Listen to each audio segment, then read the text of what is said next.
Halloween plans, with officials recommending no trick-or-treating in Ontario's COVID-19 hotspots. We just can't have hundreds of kids showing up at your door. What health officials are asking those in Toronto, Peel, and York to do instead. Plus, Day was a little bit alarming. several schools go into a hold and secure after reports of a gunman in the York area. We speak to police about the ordeal. And a one-eyed horse with a big heart. You heard that right. More on Mighty Heart and his race for the Canadian Triple Crown.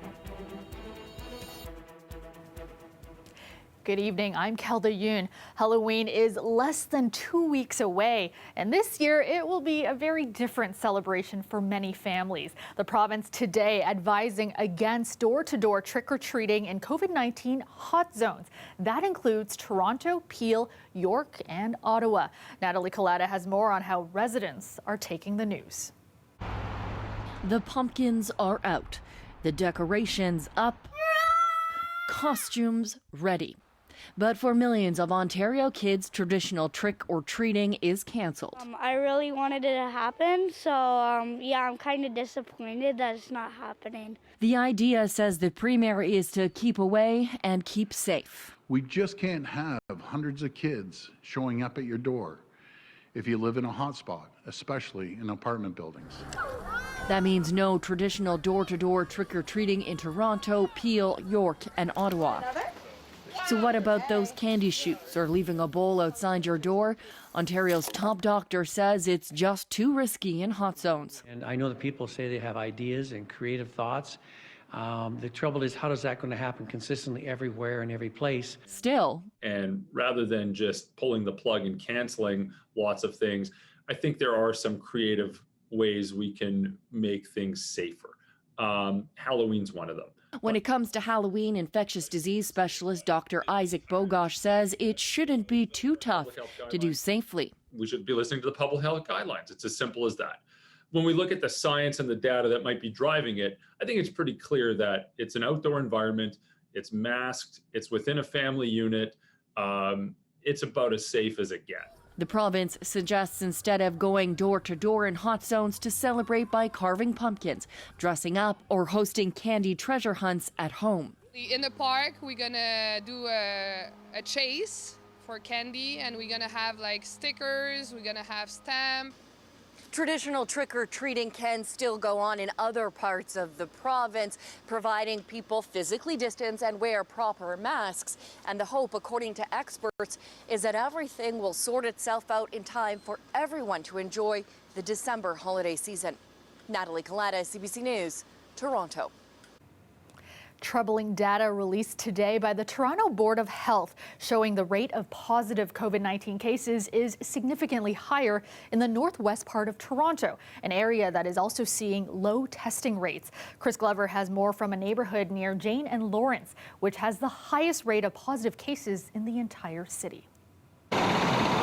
New data from Toronto Public Health shows 14% of COVID tests in the Rustic neighborhood are positive, way above the city average of 3%. It's a little scary for us, but I think it's because not as much people still believe in it and they're not wearing their masks. Another reason, the rate of people getting tested here is among the lowest in the city. Transportation and so many things. I'm not trying to find no excuse. But, you have work to go to, you have this to do, and you have that. And now it's coming to winter when it's cold, Yep. Difficult.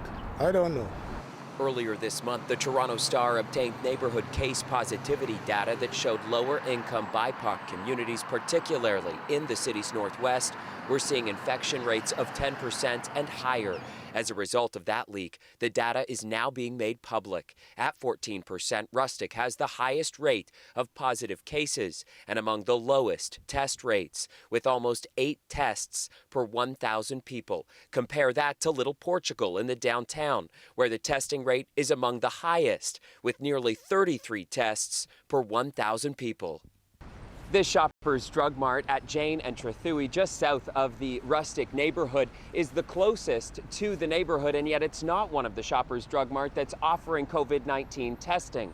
Just one example of how few testing resources exist for people who live here. In many ways, COVID-19 has exposed pre-existing inequities. Councillor Joe Cressy says the neighborhood data is alarming and provides an immediate call to action. If we are truly going to protect those most at risk, we need this provincial government to do more than talk about protecting the Northwest and the city, but actually get in there and start providing the testing infrastructure that's required. The province says it's listening to those calls and more testing resources are being mobilized. Assessment centers and appointment system may not be meeting their needs for accessibility. So more pop-up testing, more communication through the local media, through their own ethnocultural media. Toronto Public Health says it will continue to release this testing data weekly on Thursdays, and an important reminder, anytime we have COVID data linked to neighborhoods, that data is always tracked by where a person lives and not necessarily where they contracted the virus. Chris Glover, CBC News, Toronto. Business owners in York Region had to adjust to a new reality this morning as the region reverted to a modified Stage 2. So difficult time, so tough time, because that time is everything is product, vegetables, everything is so expensive, income is so low, so difficult time for every business, small business. They're not giving us proper notice or proper information when they're doing these big decisions. They're putting all these budgets together and they're spending money providing budgets in every different area, but they're telling us on a Friday that your gym's going to be closed on Monday. The restrictions came into effect at midnight. It means a ban on indoor dining. Gyms and movie theaters also had to close. Out of the 704 new COVID-19 infections in Ontario today, 103 are in York Region. That's just behind Toronto and Peel, where Stage 2 restrictions have already been in place for more than a week. 3 Toronto healthcare facilities are experiencing COVID-19 outbreaks. Toronto Western Hospital has confirmed at least 9 cases involving patients and staff. St. Joseph's Health Centre has 4 units currently under outbreak status, with 20 confirmed cases of the virus. The hospital has closed the affected units to new admissions. Meanwhile, the Centre for Addiction and Mental Health has declared an outbreak at their Queen Street site after 2 patients tested positive. The hospital has implemented infection prevention and control procedures. A hospital declares an outbreak when a unit reports at least 2 COVID cases within a 14-day period, and where both cases could likely have been acquired at the hospital. Police say a missing man last seen near St. Joe's may be a public health risk. 72-year-old Leonard Brembridge went missing around 10:30 Sunday morning. Police are asking if you see Brembridge to not approach him, but to call 911. Brembridge was last seen in the Queensway and Parkside area. He's described as 6 feet tall with a slim build and short gray hair. He was wearing a blue hospital gown.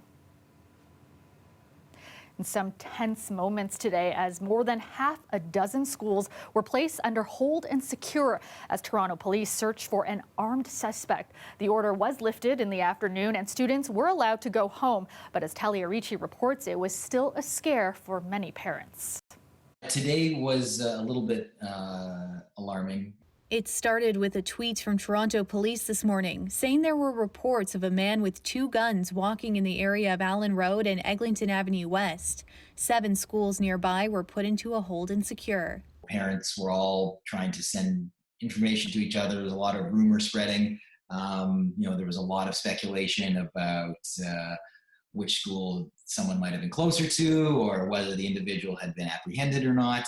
Some parents took to social media to express their frustration. TDSB spokesperson Ryan Bird says emails were sent to parents and classes went on as usual inside the schools. Unlike a lockdown, a hold and secure is simply locking the outer doors, many of which are locked anyways at an elementary school, and limiting visitors coming and going, which again, during COVID is not really happening that often. Lockdown is something that's more serious, and that's more to an active threat on school property or very close to the school. Police say the man is described as a white male between 5'6" and 5'8" and around 160 pounds. He was described wearing a very unusual outfit. The outfit was described as a SWAT uniform. So to put in easier terms, like a tactical uniform for a police officer or military personnel. He was also seen wearing a balaclava, as well as an army-style helmet. Then this afternoon, police released a photo requesting the public's help identifying this man after online threats were made to an unidentified Toronto school on Friday shortly after midnight. At this current point in time, my investigators have told me they have not made a confirmed connection between the two incidents. However, that being said, they're not ruling anything out. Police say there have been no additional sightings of this morning's suspect. Investigators are speaking with witnesses and reviewing video from the area. Anyone with information is asked to contact police. Talia Ricci, CBC News, Toronto. An elderly woman's death in a building fire is now the subject of an investigation by Ontario's Chief Coroner's Office. Elaine Email's body was found by her personal support worker. But CBC News has learned that Toronto firefighters had actually attended the seniors' building hours earlier, but left. Nicole Ireland has more in this exclusive. 95-year-old Elaine Email lived at St. Paul's Terrace Seniors Residence from the time it was built about 20 years ago until October 5th, when she died. Toronto Fire Services said they were called at about 8 o'clock that morning. On arrival, they discovered a unit on the 6th floor where there had been a small fire sometime during the night, and the occupant was deceased. What Toronto Fire didn't say that day was that firefighters had already come to the building in the middle of the night and then left. It makes me quite sad, and actually it brings me to tears because my mom, you know, she could have been just burning and she couldn't out the flames. Email's daughter, Yvette Galashev, called her mother's neighbor. It was only then she found out that the fire alarm had gone off at around 2 o'clock in the morning, about 6 hours before her mother's body was found. One resident told CBC News that the alarm woke her. She turned on her TV to check the lobby camera and saw firefighters there. She says the alarm blared for about half an hour, then stopped. CBC News has agreed to protect her identity because she fears repercussions. For Galashev, the fact that firefighters failed to find her mother and left has become the most upsetting part of her death. She sat there for some time and didn't, you know, no one came to help her. And, you know, that's why there's a fire alarm, is so that it can alarm and tell you that there's something wrong. Another family member found Email's walker after the fire. The exact cause of death isn't yet known, but the coroner who conducted the autopsy told Galashev the fire is to blame. Toronto Fire has now confirmed that they did respond to that middle-of-the-night alarm. They say they're investigating what happened, along with the Ontario Fire Marshal and the Chief Coroner. Until that investigation is complete, they say they can't provide any more details, except to offer condolences to the family. Nicole Ireland, CBC News, Toronto. And remember, if you have a story you'd like us to look into, send us an email, torontotips@cbc.ca. Boy, we've got a series of systems working their way through this week. Yes, a rainfall in there. I'm meteorologist Colette Kennedy. I'll tell you when and where you're going to need the umbrella. That's all coming up after the break.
A man had to be rescued after falling about 3 meters while working on the Crosstown LRT.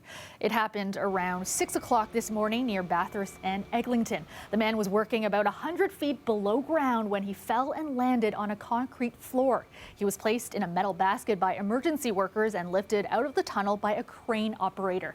He was taken to hospital with serious but non-life-threatening injuries. The Ministry of Labour is now investigating. Ontario's Blue Bin recycling program is being overhauled. The Ford government announcing today that the companies who produce the waste will now cover the cost of collection and processing.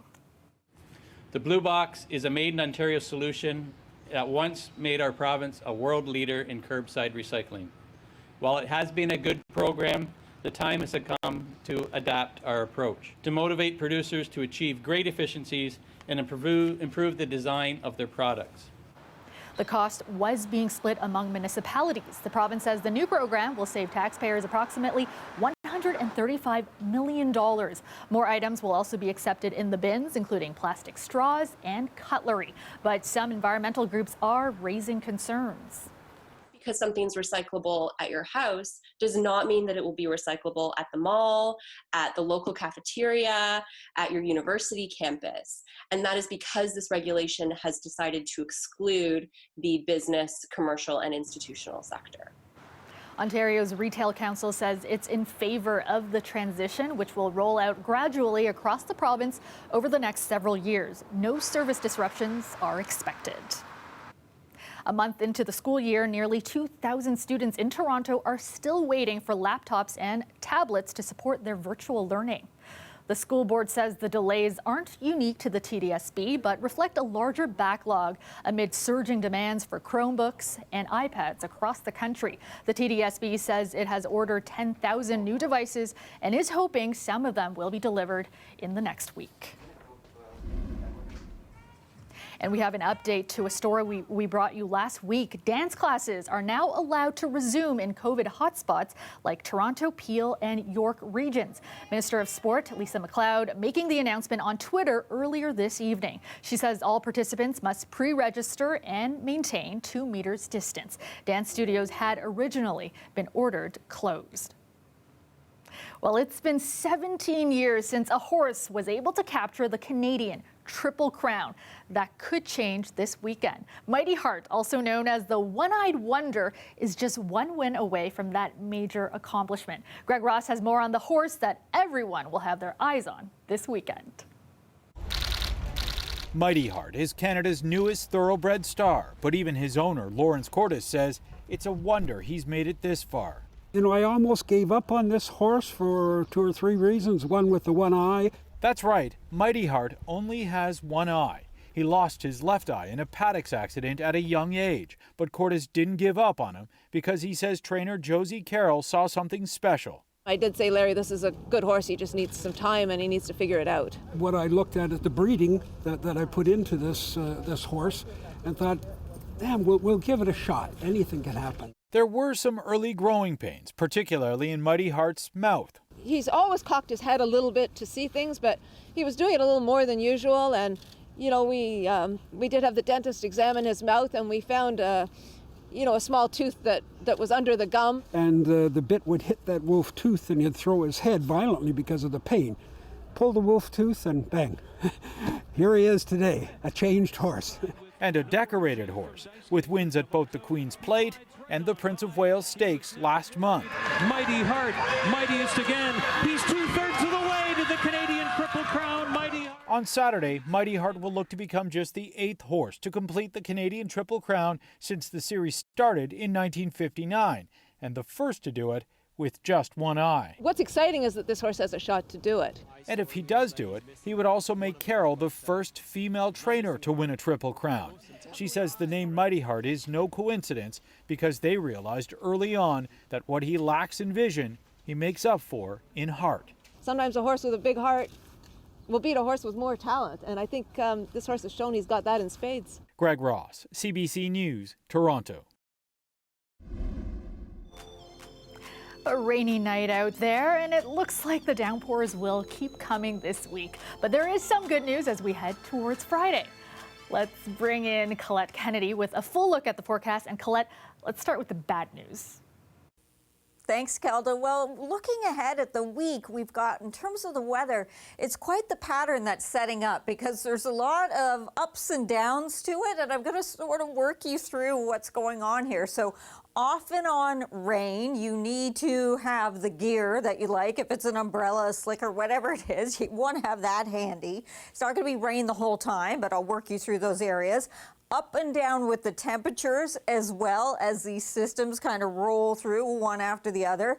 And then at the end of the week, it looks like we're actually going to be treated to that last system that kind of comes through, a big push in terms of the temperatures going up before they cycle back down again.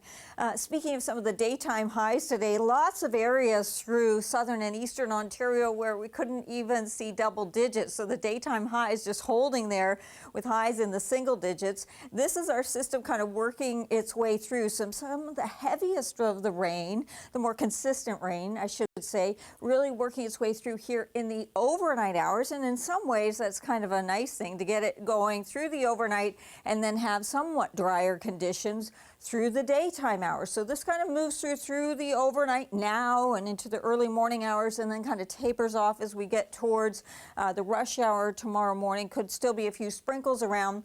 Certainly we'll be seeing some of the cloud cover through the day on Tuesday, but hoping to get some sunshine coming through in there as well. But that's just saying goodbye to one system. The next one has to cycle through. That's going to be coming through then as we go into Tuesday night into Wednesday. But as this one comes through, it really looks like it's going to be early on Wednesday where we have some of that consistent rain. And then by Wednesday afternoon, we get into the clearing again. So this is how these patterns are going to go. In terms of the amount of rain, this is just looking at what's happening through tonight into tomorrow morning, kind of somewhere in that range of 5 to maybe 15 millimeters through the GTA.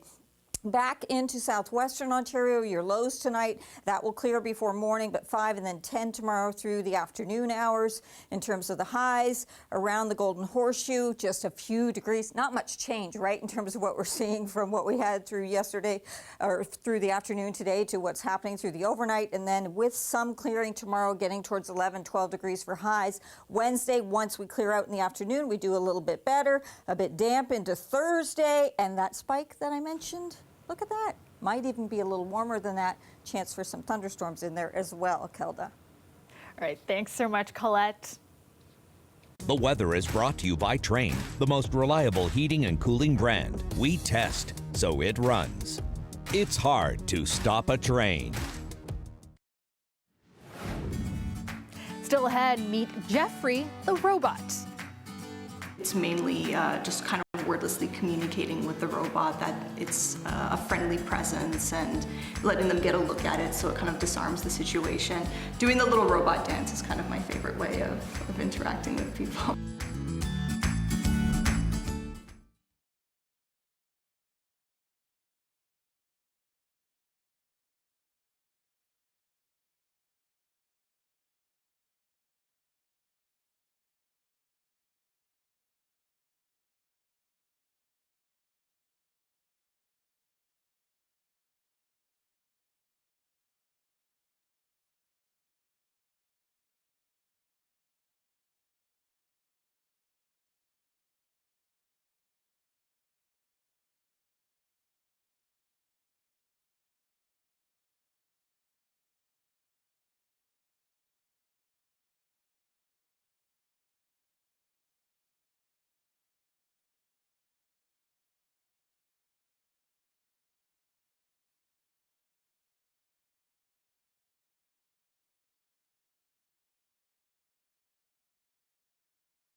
Finally tonight, you might have noticed a little pink robot roaming the streets of downtown Toronto. That's Jeffrey, making some deliveries.